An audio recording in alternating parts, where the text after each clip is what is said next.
মানিকগঞ্জের সেই জুলহাস মোল্লার পাশে দাঁড়িয়েছেন বিএনপির ভারপ্রাপ্ত চেয়ারম্যান তারেক রহমান।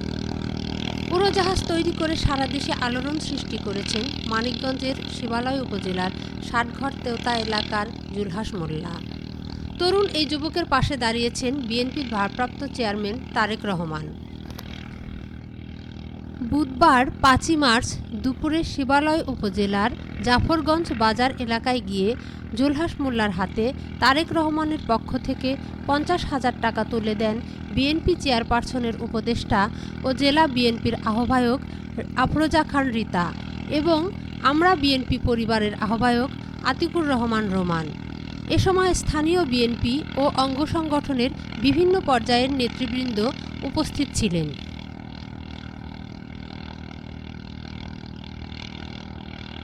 বিএনপির চেয়ারপারসনের উপদেষ্টা ও জেলা বিএনপির আহ্বায়ক আফরোজা খান রিতা বলেন,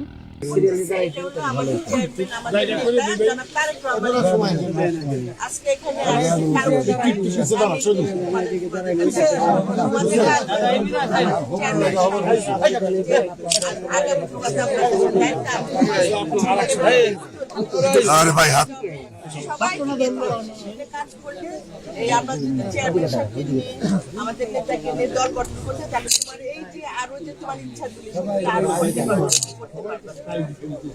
দেখো এই যে আমার ইয়েরা পরিবার আমরা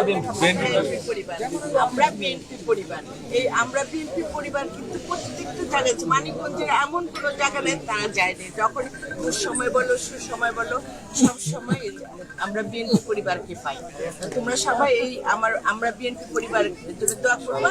আর এটা নেতৃত্বে আছে আমাদের মাননীয় চেয়ারম্যান মহোদয় জনাব তারেক রহমান, তার জন্য তোমরা দোয়া করবা যাতে অতি সত্তর নির্দেশে আসতে পারে। ঠিক আছে, ভালো থাকবে, ধন্যবাদ।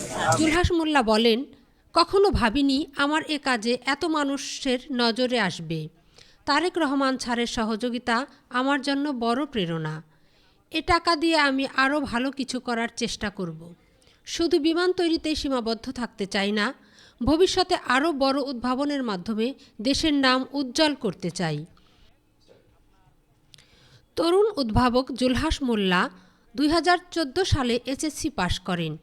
এরপর পরিবারের দারিদ্রতার কারণে লেখাপড়া করতে পারেননি। জীবিকার তাগিদে জুলহাস বর্তমানে ইলেকট্রিক মিস্ত্রির কাজ করেন।